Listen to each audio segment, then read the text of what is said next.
Hello,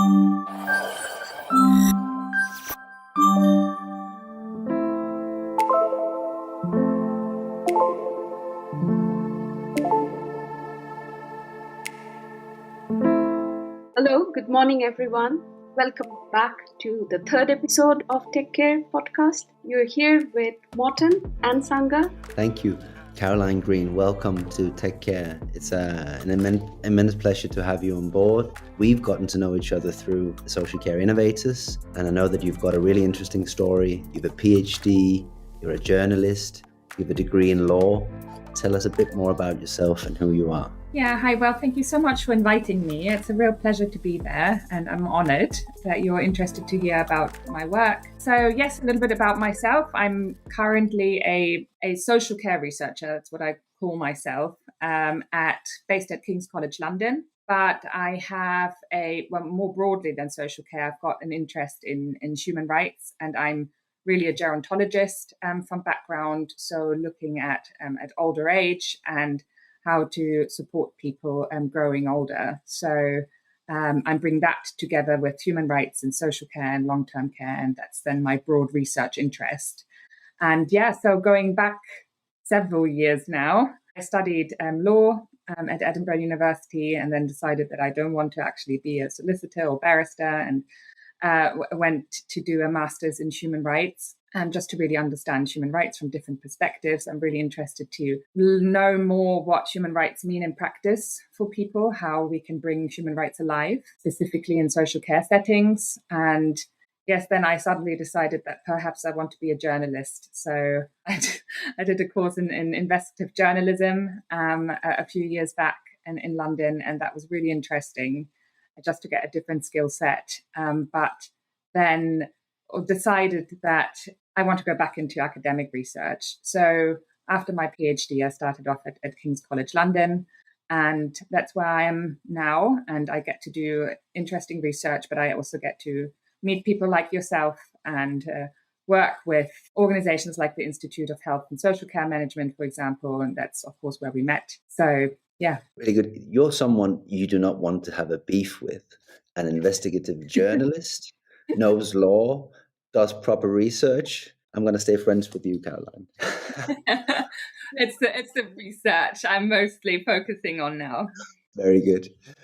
And Caroline, you're co-chairing the Power and Rights Group in the Social Care Innovators Network under IHSCM. Tell us a bit more about the work that you guys are doing. Yes, so the Power and Rights Group is bringing together a range of different people who are interested in equality, diversity, and human rights across social care. We come from all different kinds of backgrounds. So they're researchers, they're care providers, they're people who are drawing on social care, organizations like the Relatives and Residents Association. And together we want to really put our words into practice. That's what we say, to think about what brings human rights alive across social care. What is good practice? How can we challenge the government to do things differently, to do things better, or to do good things they are doing more of? So when we meet, and we're open to everybody to join us, when we meet, we talk about different issues that are important to us. And we will then design little projects that then, 2 or 3 or 4 of us will keep on working on. And that might be, so to give you some examples. So myself and Mervyn Eastman and Rachel Barber, we've been working on a little film project around a human right to social care. And we got some funding from King's College London, and we went out there and we've spoken, I think by now, to 70 people who are drawing social care, care providers, academic researchers and so on, just asking them whether they think we need a human right to social care. And based on that research, we are collaborating with artists and a filmmaker to come up with a little film that will be an advocacy video, and that will then be targeted at the international level, so the United Nations, but also our government. So that's a project we've done. And then together with Relatives and Residents Association and John's campaign and Rights for Residents, which are all grassroots campaign groups around human rights of people living in care homes, we wrote a letter to public health authorities. That was some months back when the essential caregiver status in care homes, where one person can be designated to come and see a person in a care home whenever they want, really. When that was still a bit patchy, the rollout, we sent a letter together. And yeah, so that's just two of the examples of the projects we are doing. And of course, we also want to work with you, Morten, and your group to think about digital tech and human rights, and whether we need some sort of charter there, or what we could do together to innovate. That's really interesting, Caroline. I want to pick on that thought a little bit more.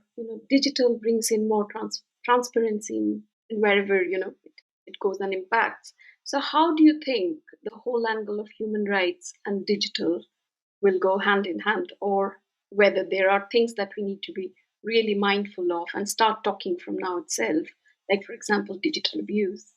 I think that there's huge potential in digital and technology for human rights and equality. And I think just looking at COVID, making everything more accessible through having things online, it made things so much more accessible for a lot of people who usually find it difficult to go out, to attend meetings, to attend conferences, and so on. So that's just one example. And also, in care homes, we've now seen much more digital technology being rolled out in order to make sure that people can still talk to their families and relatives and friends. So that's a really important step towards social participation, which is a fundamental human right, as is political participation. I personally think that people drawing on social care, we don't hear them enough at all yet within political processes and policy making. Again, that is a basic human right to publicly participate, and technology can really help here to make things more equal.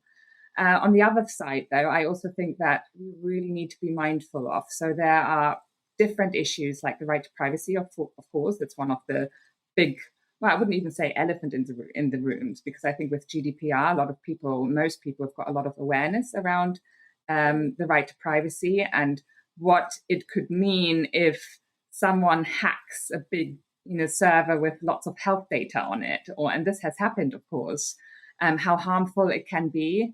And, if we think about care providers rolling out digital technology in the future, where they've got all this sensitive information about people, of course, there are massive risks. So in terms of the right to privacy, and this is something we really need to be mindful of. I also think that we need to also make sure that the uniformity that often comes with digital technology doesn't come to the detriment of the individual. So what I mean by that is, last week I went to the Health and Social Care show, big fair in London, where I was able to look at some of the products that are out there for care providers. So whether it's for care planning or staff rotas and all of that. And I had a look at these products, and I thought, okay, I had people walk me through them. And one of them also had, quite uniform about mental capacity. So taking consent and going through all these questions. And it felt a little bit that it could be too quick a just tick the box exercise to go through these questions for people and say, okay, so I've done that. That was easy. But actually getting consent from someone and, seeing whether someone's got capacity to consent to a particular thing, it has to be very individual, and it has to be according to, what the issue is right in this moment. And so I think that there is a little bit of a risk here that it becomes so uniform through technology and so easy that we don't look at the person behind and at the actual situation.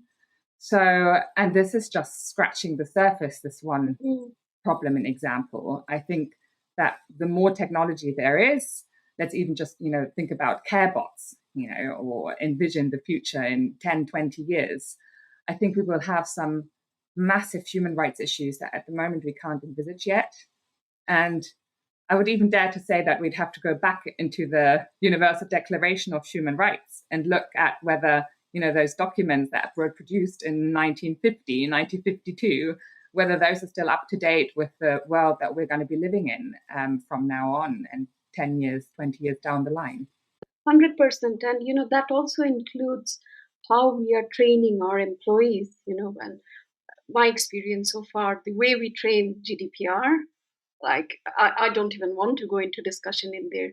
So, at one side, when we're expecting digital skill is something that all our employees, people who work in the sector have, how are we ensuring that they understand the concept of digital, understand the concept of human rights? That's a really, really interesting point. And just to follow up on that, I think in general terms across sectors, we often say that technology is perhaps 10 years ahead of legislation. So obviously there are technologies out there that we're currently making use of, perhaps out of a convenience base, that we don't know the actual influence of yet. So it's a really interesting point that you're saying, let's revisit some 1950s human rights principles before we then go up and update the platform we want to stand on when we roll out technologies into care homes and so on, services in general. So that's really interesting. And I love that you walk straight into the crunch, because what you're saying about the situation for care providers and the conformity or uniformity, you have to live up to all these things, the compliance, legislation and so on. That's really one side of the pressure. But don't you think that right now we're experiencing the other side of the pressure? That people that are drawing upon social care now, as consumers, we know our apps, we know what we're doing, putting another kind of pressure on the provider to say, well, actually, I want participation. I want to see my records. I want to be a part of this. What are you writing about me? Don't you think we're there now? I think we're most certainly getting there. I think now a group of people are starting to draw on social care more, who have used technology pretty much every day in their lives. And I certainly see it with people now in their 60s, 70s, even a bit older, who are quite happily using their Alexa at home, who look up everything on the internet. They self-diagnose, certainly are much more, well, I wouldn't say that they're more aware. I think that is too swift a statement, but have been given the opportunity to learn about whatever is a big part of their life, more than generations that just didn't have the same access to technology yet. So I think there's certainly a different group of people starting to enter social care as users, and that providers will see a different needs and wishes and preferences there.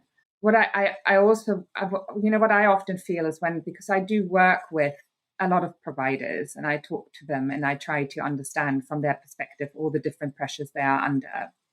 And I can see with, issues like GDPR and human rights more generally, that I have a feeling that it is a very negative topic for many, something that is, and I completely understand why, because there are organizations like the Care Quality Commission that says, well, we have a human rights approach and, you have to do this and you have to do that. And if you don't do it, then you'll get a bad rating.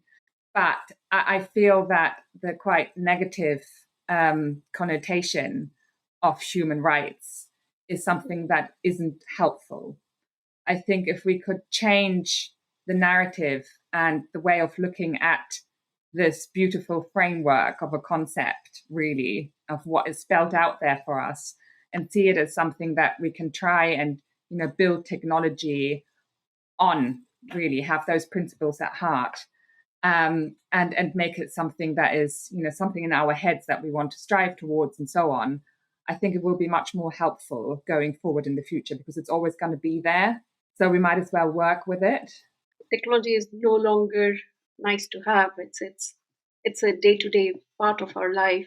So we have to use it very consciously. We have to build in all the tenets very, very, very carefully and build onto that. That's great.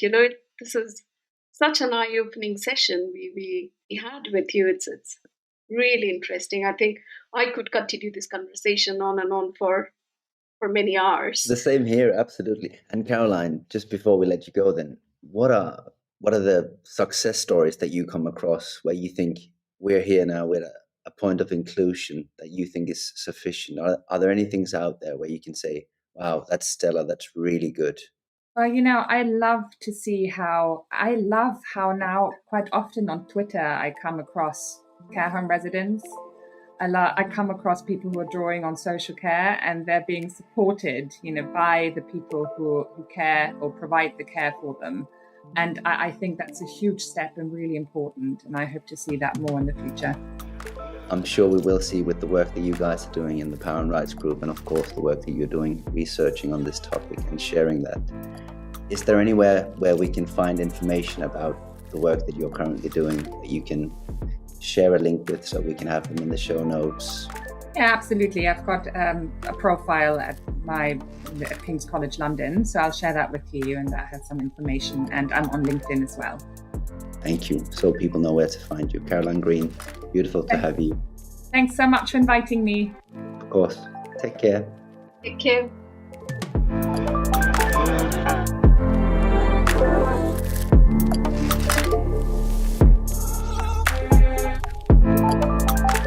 Thank you for listening.